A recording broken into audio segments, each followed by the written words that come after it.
வணக்கம். வணக்கம். அணில் எல்லாம் வந்து பார்த்தீங்கன்னா, ஓரமா போய் மரத்துல ஏறி தான் விளையாடணும்னு சீமான் அவர்கள் பேசியிருக்காரு. அந்த அணில்ன்ற யார சொல்றாரு? ஆமா, உனக்கு ஒண்ணுமே தெரியாது அணில்னா. அது ஊர்ல இருக்க எல்லா பையனும் விசில் அடிச்சு கை தட்டியிருக்காங்க. அவர் விஜய் மற்றும் விஜய் சார்ந்த அந்த டிவிகே கட்சி இதை தெளிவாக தான் சொல்றாரு. அது ரொம்ப தெளிவாக ஒன்று சொல்றாரு.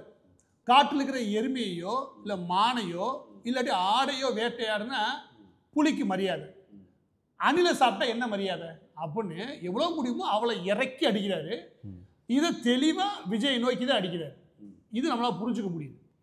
இல்ல, ஒரு கட்சி தலைவர் அவரு, இவர் ஒரு கட்சி தலைவர், அவ்வளோ இறக்கி பேசுறதுக்கு என்ன காரணம்? நீங்கள் முதல் வெகுஜன மக்களுக்கு அது ஏற்பா இருக்கா? அந்த பேச்சு பிடிச்சிருக்கா? பிடிச்சிருக்கு. பெரிய அளவு வரவேற்பு இருக்கா? வரவேற்பு இருக்கு. அப்போ அரசியலில் அதுவும் சரிதான். இங்கே ஒரு சரியான இலக்கணம் எதுவும் கிடையாது. வெகுஜன மக்களை ரீச் ஆச்சா முடிஞ்சு போச்சு. அது என்னன்னா, கொஞ்ச நாளுக்கு முன்னாடி, அதாவது தம்பி அப்படிலாம் கிடையாது, அதாவது நோன்பு கும்பிடுறதுக்கு இஸ்லாம் நோன்புக்கு போய் கேட்கும்போது ஓட்டுக்காக போனாரா அப்படின்னு, இல்லை தம்பி அதை மாதிரிலாம் போகல அப்படின்ற சமீபத்தில் பேசினாரு. இப்போ ரொம்ப வெகுண்டு பேசுறாரு.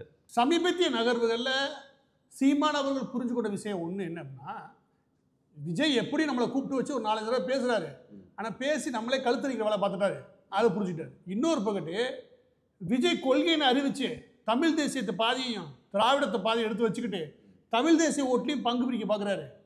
இவருக்கு இருக்கிற தமிழ் தேசிய ஓட்டு, இந்த ஓட்டை உருவாக்குனது நான் அப்படின்னு அவர் சொல்கிறார். இந்த ஓட்டுக்கு உரியவனும் நான். இந்த ஓட்டில் பங்கு போட யாராவது முயற்சி பண்ணால் அது என்னோடதுன்னு கிளைம் பண்ணுறது அரசியல்வாதிகள் செய்ய வேண்டிய வேலை. எனவே சீமான் அவர்கள் இல்லை நாம் தமிழர் கட்சி ஒட்டு மொத்தமாக தமிழ் தேசிய ஓட்டு எங்களோடது, அது எங்களுக்கானது, எங்கள் உழைப்புக்கால வந்தது. இதை வேறு யாராவது சொந்தம் கொண்டாடுறதுக்குள்ள எடுக்க முயற்சி பண்ணாங்கன்னா அதை இறங்கி ஆடுறது இல்லையா, அதில் தப்புன்னு கிடையாது, ஒரு அரசியல். அந்த விதமாக விஜய் அவர்களை இந்த அளவுக்கு ஏறி ஆட வேண்டிய அவசியம் அரசியல் ரீதியாக சீமான் அவர்களுக்கு இருக்குது. அதை அவர் செய்கிறது தப்புன்னு கிடையாது. இல்லை, இப்போ எனக்கு என்ன ஒரு கேள்வி என்னன்னா, இப்போ சமீபமாக அனைவரும் சொல்கிறது என்ன சொல்கிறாங்கன்னா, விஜய் ஓட்டு தான் வந்து இவ்வளோ நாள் சீமானுக்கு விழுந்தது, அந்த தமிழ் தேசிய ஓட்டு இருக்குது, ஆனால் பெரும்பான்மை வந்து விஜய் ஓட்டு தான் சொல்கிறாங்க. இவர் விஜய் இப்படி பேசும்போது ஓட்டு எப்படி வரும்ன்ற மாதிரி தான் என்னோட கேள்வி. இந்த தமிழ் தேசிய ஓட்டு எல்லாமே கருத்தியல் ரீதியாக, கொள்கை ரீதியாக எனக்கு தெரிஞ்சு சீமான் அவர்களுக்கு தான் காசு கொடுக்காம ஒரு கூட்டம் போடுது. இப்போ இருக்கக்கூடிய தலைவர்கள் ஒரு விஜய் அவர்களுக்கு கொடுத்தா அது ரசிகர்கள் கூட்டம். அரசியலில் கொள்கை மட்டுமே பேசி மேடையாக பேசி கொஞ்சம் கொஞ்சமாக தன்னோட ஓட்டு வங்கி அதிகரித்தவர் சீமான். சீமானோட கொள்கைக்கும் சீமான் மேடையில் என்ன பேசுகிறாரோ அந்த கருத்தியலுக்குமானது அந்த கூட்டம், அந்த ஓட்டு. இந்த ஓட்டு சதவீதம் மெல்ல குறைஞ்சி விஜய் பக்கம் போகணும், இல்லை இது ஒரு கவர்ச்சி ஓட்டுணும் நம்மளால் கணிக்க முடியாது. அப்படி கணிக்கிறது தவறு. இந்த ஓட்டு எல்லாம் உள்வாங்கியிருக்கு. யார்? சீமான் அவர்களுடைய பேச்சை உள்வாங்கி அந்த கருத்தியல் சரி தப்புன்ற 1008 கருத்து வேறுபாடு நமக்குள்ள இருக்கலாம். ஆனால் சீமான் அவர்கள் பேசக்கூடிய கருத்தியல் தான் சரி அப்படின்னு நம்பி நகர்ந்த ஓட்டுகளாம், அவருடைய பேச்சுக்காக மட்டுமே நகர்ந்த ஓட்டு. எனவே இந்த ஓட்டெல்லாம் விஜய்க்கு நகரும்னு சொல்கிறதெல்லாம் சுத்த முட்டாள்தனமான பேச்சு. விஜய் அதை எடுத்துக்க முயற்சி பண்ணுற பாருங்க, அது அவரோட அரசியல். அதில் 1008 தந்திரத்தை அவர் யூஸ் பண்ணுறதுனால தான் இன்றைக்கி சீமான் கோபமாகி நேற்று கூப்பிட்டு பேச்சுவார்த்தை நடத்தி கழுத்தறுத்த லாஸ்ட் என் ஓட்டுக்கு நீ துண்டு போகிறேன்னா உன்னை இதுக்கு மேலே விடக்கூடாது அப்படின்ற முடிவுக்கு வந்துட்டார். எனவே சீமான் அவர்களுடைய இந்த வெளிப்பாடு இருக்கு, இந்த ஆக்ரோஷமான வெளிப்பாடு, இது அவருக்கு நடந்த துரோகத்துக்கும் அவரோட ஓட்டை தந்திரமாக இன்னொருத்தர் எடுத்துக்க முயற்சி பண்ணும்போது காட்ட வேண்டிய எதிர்வினையை ஒழிய சீமான் அவர்கள் செய்கிறது தப்புன்னு கிடையாது. இப்போ அதே மேடையில் பார்த்தீங்கன்னா இன்னொரு சச்சரவு பேசிகிட்டே இருக்காரு. கீழே வந்து ஒரு பத்திரிகை நிருபரா யாருன்னு தெரியல, கீழே இறங்கி போயிட்டு ரொம்ப வேகமாக அவனை போட்டு அடிக்கிறாரு. ஆமாம், அது விகடன்லையும் சன் டிவி எல்லா செய்திகளும் என்ன சொன்னாங்கன்னா, செய்தி நிருபர்கள் அங்கே போனதாகவும் அவர்கள் அடிக்க பாய்ந்து விட்டார் சீமான் அப்படின்ற விதமாக செய்தி வெளியிட்டிருந்தாங்க. இது தவறு. இந்த மாதிரி ஊடகங்கள் நடத்துறதுக்கு நீங்கள் சும்மாவே இருந்துட்டு போயிடலாம். அவர் மேடையில் பேச போகிறார். இங்கே பாருங்க, சீமான் அவர்களுக்கும் நமக்கு 1008 கருத்து, எனக்குலாம் 1008 கருத்து வேறுபாடு உண்டு. அவர் பேசக்கூடிய மண் சார்ந்த அரசியல் ஈடுபாடு இருந்தாலுமே கூட அவர் முன்வைக்கக்கூடிய மொழி சார்ந்த ஒரு பிரிவினவாத அரசியல்களே அதில் எனக்கு பெரிய கருத்து வேறுபாடு உண்டு. ஆனால் சீமான் அவர்கள்ட்ட சில விஷயங்கள் நேர்மையாக பேசுகிறார். அவர் இதுவரைக்கும் செய்தியாளர்களை சந்திக்காமல் இருந்ததே கிடையாது. ஸ்டாலின் மாதிரியோ இல்லை அவங்க உதயநிதி மாதிரியோ அவர் செய்தியாளர்களை சந்திக்காத நாளே கிடையாது. அவங்கள புறக்கணிச்சு அவங்கள போவாங்க, அவங்க ஸ்டைலில் செய்தியாளர்களை மட்டமாக நடத்துவான்னு வச்சுக்கோங்க. அதை விடுங்க, அமைச்சர் சேகர் பாபு எப்படி நடத்தினார், அவர் பாடி லாங்குவேஜ் எப்படி இருந்துச்சு, அந்த மாதிரி சீமான் இது வரைக்கும் செய்தியாளர் நடத்திருக்காரு. செய்தியாளர் சந்திப்பை எல்லா கேள்வியும் எதிர்கொள்ளக்கூடிய நபர் சீமான். எல்லா கேள்வியும் எந்தவித தயக்கம் இல்லாமல் எதிர்கொள்ள நபர். எந்த இடத்துலையும் செய்தியாளர் சந்திப்பை தவிர்த்த நபரும் கிடையாது. அப்படி இருக்கக்கூடிய நபர் ஒரு மேடையில் ஏறுறார். அந்த மேடையில் செஞ்சிக்கோட்டை சம்பந்தமாக ஏறி பேச இருக்காரு. அந்த செஞ்சிக்கோட்டை யுனெஸ்கோ வந்து மராட்டிய மன்னருடைய விஷயமா அவங்க கட்டின விஷயமாக லிஸ்ட் பண்ணியிருக்காங்களே அதை எதிர்க்க முயற்சி பண்ணுறாரு. இதுதான் அந்த மீட்டிங்குடைய கருணா. அவர் முடிச்சதுக்கப்புறம் வந்ததுக்கப்புறம் நீங்கள் தாராளமாக கேட்கலாம். அவர் பேச்சை தொடங்கின 10-15 நிமிஷத்தில் எதுக்கு உள்ளே புகுறணும்? உள்ளே ஏன் புகுத்து நீனே தேவையில்லாத சச்சரவை உருவாக்கணும்? இது முதல் முறை இல்லை, நம்ம கவனிக்க வேண்டிய விஷயம். இது முதல் முறை கிடையாது. நான் இதை தொடர்ந்து கவனிச்சுட்டு வரேன். அவருடைய 6-7 மீட்டிங், கடந்த 6-7 மீட்டிங்கில் இந்த முயற்சியை செய்தியாளர்கள்ன்ற போர்வையில் திமுக காரை அனுப்பினால அவனுக்கு விசுவாசம் நபர்கள் இதை முயற்சி பண்ணுறாங்க. இந்த டிவி அந்த டிவின்றது அவங்களோட பொறுப்பு. ஆனால் உறுதியாக திமுக ஆதரவாளர்கள் இதுக்குள்ள நுழைகிறாங்க. நுழைஞ்சு என்ன பண்ணுறாங்க அப்படின்னா, சீமான் அவர்கள் எப்படி கோவப்படுத்தும். அவர் மேடையில் முழுமையாக பேசி முடிக்காம அவர் கோபமாக ஏதாவது சச்சரவு ஆகணும். இதுக்காக ஒரு 7-8 முறை அவங்க அட்டெம்ப்ட் போட்டாங்க. இன்னைக்கு அதில் வெற்றி பெற்றாங்க. உடனே என்ன சொல்கிறாங்க, பத்திரிகையாளர்கள் மீது தாக்க சீமான் முயற்சித்தார். நீ ஏன்டா போன? அவர் பேசி முடிச்சதுக்கப்புறம் வந்ததுக்கப்புறம் பேசுறாங்கடா. ஊடால போய் நீ கேள்வி கேட்க வேண்டிய அவசியம் என்ன இருக்குது? அப்போ நீ அந்த மீட்டிங்கை குறைச்சிடுறதுக்கு முயற்சி பண்ணுற. கேட்டால் பத்திரிகையாளர் ஒழிஞ்சுக்கலான்னு கேட்டால் திமுக காரன் இதில் தந்திரமாக தான் வேலை பார்க்குறாங்க. இந்த மாதிரியான கீழ்த்தரமான அரசியலை பண்ணும்போது யாருக்கும் திமுக மேலே வெறுப்பு தான் வரும். மக்களுக்கு உண்மையிலே இதெல்லாம் பார்த்தா எரிச்சல் வரும். அவர் பேசி முடிச்சதுக்கு வந்து தொலைவிடா, ஏன்டா உள்ளே புகுறீங்க? இது ஒரு முறை கிடையாது. எனவே இதில் அப்பட்டமாக சீமான் அவர்கள் தவறே படலை. யார் ஊழலை பேசிட்டு குறுக்க யாராவது தான் வச்சுக்க கோவம் தான் வரும். தப்பே கிடையாது. அவரே இதில் இறங்கி போய் எதிர்த்து நின்றது.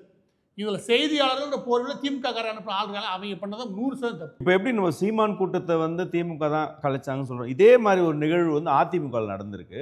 எடப்பாடி அவர்கள் என்ன சொல்கிறாருன்னா, நான் பேசும்போது வந்து இதை மாதிரி ஆம்புலன்ஸ் உள்ளே விடுறாங்க. இது நானும் பார்த்தேன். இது எங்கே நடக்குது அப்படின்னா, அணைக்கட்டு தொகுதியில் இந்த பிரச்சாரத்தை அவர் மேற்கொள்கிறார். இந்த அணைக்கட்டு தொகுதியில் பிரச்சாரம் மேற்கொள்ளக்கூடிய எடப்பாடி பழனிசாமி அவர்களுடைய அந்த மீட்டிங் நடக்கும்போது கரெக்டாக எக்ஸாக்டாக ஆம்புலன்ஸை உள்ளே விடுறாங்க. அவர் அப்போ தான் சொல்கிறார், ஒரு முக்கியமான குற்றச்சாட்டு சொல்கிறாரு, நான் எங்கே போனாலும் சரி கடந்த 10-15 மீட்டிங்கில் பார்த்துட்டு எதுக்கு எடுத்தால் நீ ஆம்புலன்ஸை உள்ளே விட்டுக்கிட்டு இந்த விஷயத்தை நாங்கள் விசாரிக்க ஆரம்பிக்கிறோம். இது உண்மைதான், இது 100% உண்மை. இவன் என்ன முயற்சி பண்ணுறாங்கன்னா, அந்த பக்கம் சீமானை கோவப்படுத்தி பாருங்கள், சீமான் கோவப்பட்டார் அப்படின்னு மக்கள் மத்தியில் அவர் பேரை கெடுக்கணும். இந்த பக்கத்தே பாருங்கள், எடப்பாடி பழனிசாமி தன்னுடைய பதவி ஆசைக்காக ஆம்புலன்ஸுக்குள்ள அதுக்கே வழிவிட மாட்டாரு அப்படின்னு பேர் வாங்கிக்கணும். இவங்க எப்படியெல்லாம் தன்னுடைய மீடியா பவரை பயன்படுத்தி என்னென்ன வேணாலும் ஆகிறாங்க. அங்கிட்டு மீடியாவை பயன்படுத்துறாங்க, இங்கிட்டு ஆம்புலன்ஸே பயன்படுத்துறாங்க கவர்மெண்டோடது. அங்கேயே விசாரிக்கும். அப்படின்னு விசாரிச்சா அந்த ஆம்புலன்ஸ், குறிப்பிட்ட ஆம்புலன்ஸ் என்ன சொல்றாங்க அப்படின்னா, பள்ளிக்கொண்டான் பகுதியிலிருந்து கிளம்பி அணைக்கட்டுடைய அரசு மருத்துவமனைக்கு வரதா சொல்றாரு. அவங்க சொல்ற ரிப்போர்ட். இது சும்மா எழுதியிருக்கான்னு வச்சுக்கோங்க விஷயம். அந்த சரியான கேட்டீங்கன்னா, பள்ளிக்கொண்டாபுரத்தில் ஆரம்பிச்சு நீங்கள் அரசு மருத்துவமனை, எது அணைக்கட்டு அரசு மருத்துவமனைக்கு வரைக்கும் ரூட்டில் வந்தீங்கன்னா இதுக்கு அடுத்து தான் அரசு பேருந்து நிலையமே இருக்கு. அணைக்கட்டு பஸ் ஸ்டாண்ட் பக்கத்தில் தான் எடப்பாடி பழனிசாமி பேசியிருக்காரு. ஸோ அதுக்கு இதை தாண்டி தான் அதுக்கு போகணும். இவங்க சொல்றபடி பள்ளிக்கொண்டாபுரத்துலேருந்து ஆரம்பிச்சா நீ எங்கடா போகணும்? நீ அரசு மருத்துவமனைக்கு போகிறவனுக்கு எதுக்கு இங்கே அடுத்து 1.5 கிலோமீட்டர் 2 கிலோமீட்டர் தாண்டி எதுக்கு எடப்பாடி பழனிசாமி கொடுத்துட்டு விடுற? இவங்க சொல்கிறபடி வச்சுக்கோமே, இந்த ஆம்புலன்ஸ் முக்கியமான வச்சுக்கோ. நீ எப்படி அங்கே போன? நீ சொல்கிற டேட்டா அப்படியே பொங்கிடாது. எதுக்கு நீ அங்கே போன? இதுதான் எடப்பாடி பழனிசாமி சொல்கிறாரு. இந்த முறை மட்டும் கிடையாது, எல்லா முறையும் இதை முயற்சி பண்ணுறாங்க. அப்போ இந்த வெறும் ஆம்புலன்ஸை வச்சு இவ்வளோ பண்ணுறாங்கன்னா என்னென்னலாம் முயற்சி பண்ணுவாங்க? இப்போ இன்னொரு நியூஸ், அதே சன் நியூஸில் என்ன சொல்கிறாங்கன்னா, 8 மணிக்கு நடக்க வேண்டியது இவர் லேட்டாக வந்ததுனால 10 மணிக்கு ஆச்சு. அந்த டிரைவர் சொல்கிறாரு, ஆம்புலன்ஸ் சொல்கிறார் முடிஞ்சிட்டு இருக்கோம் நினச்சி வந்தேன், ஆனால் வந்து முடியவே இல்லை. அப்படினால எதுக்கு அங்கே போனேன்? அது லேட்டாக. இந்த பாருங்க, அரசியல் தலைவருடைய பயணம்ன்றது முன்னையும் பின்னையும் இருக்குது. இது பயணம். அவர் தொடர்ந்து பயணமாகி ஒவ்வொரு தொகுதியாக சந்திக்கிறார். இந்த நேரத்தில் சொல்லுவாங்க, ஆனால் 1 மணி நேரம் 1.5 மணி நேரம் ஆகும். ஸ்டேஜ் போட்டாலே அதுக்கு லேட்டாக வச்சுக்கோங்க. இதெல்லாம் பயணம். ஏன்னா எடப்பாடி பழனிசாமியை பொறுத்த வரைக்கும் அந்த இடத்துக்கு வந்தது இல்லையா, அதை பற்றியில் நீ பேச தேவையில்லை. உனக்கு என்ன அங்கே ஸ்டோரி, உன் ரூட் என்ன, அந்த ரூட் என்ன, இதை சன் டிவி போடுறாள், இதை வெரிஃபை பண்ணிட்டா செய்தி போடணுமா இல்லையா? அது செய்தி இன்னொன்று போகிறா. என்ன கேட்டேன்னா, எடப்பாடி லேட்டாக வந்துட்டாரு, கூட்டம் கலைஞ்சு போச்சு, அதனால வேகமாக வரன்றது எல்லா மக்களும் ஏற்றுற மாதிரிலாம் போகிறாரு. இது என்னென்ன முடியுமோ தான் செய்தி நிறுவனத்தை வச்சுக்கிட்டு எவ்வளோ அவதூறு பரப்பணுமோ அத்தனை பரப்புறாங்க. இன்னொன்று சொல்கிறாங்க, இனிமேல் இந்த பக்கம் ஆம்புலன்ஸ் டிரைவர் காலியாக வந்தானா அந்த டிரைவரே பேஷண்ட் ஆக்கி அனுப்பிடுவாங்க. அவர் அந்த மேட்டில் என்ன சொல்கிறாரு, அவருடைய ஃபோன் நம்பரை வாங்க, அவங்க மேலே கேஸை ஃபைல் பண்ணுங்க, போலீஸ் மேலே ரிப்போர்ட் பண்ணுங்கன்றார். ஒரு தலைவர் அவ்வளோதான் சொல்ல முடியும். இவங்க கீழ்த்தரமாக ஆட்சியில் இருக்குன்றக்காக எந்த போடுவோம்னா ஆம்புலன்ஸை விடுவோம், அந்த போட்டு கூட்டத்தை கலைப்போம். இது இங்கே விடுறாங்களா?